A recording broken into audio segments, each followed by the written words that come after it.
We will now create some bars for our playground. To start out, let's get a better view of the platform, and we'll go to the circle tool, circle, and let's get a better view angle. Back to the circle tool. Okay, if you notice, we want the circle to be right at around the midpoint.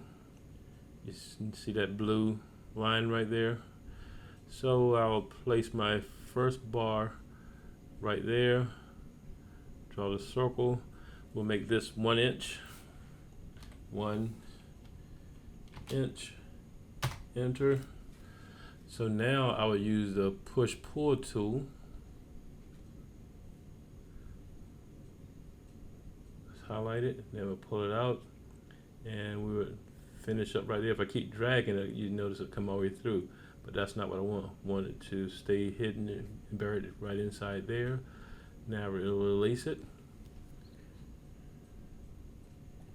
Next, we'll use the array function, and what that does, it can make multiple copies of the object, as opposed to, like, we did in the past, 2, then 4, then 8, and then 16. We can actually tell it how many copies we want to make. But to do that, we'll first need to use the select button. So now that's selected. We will actually have to make 1 copy first.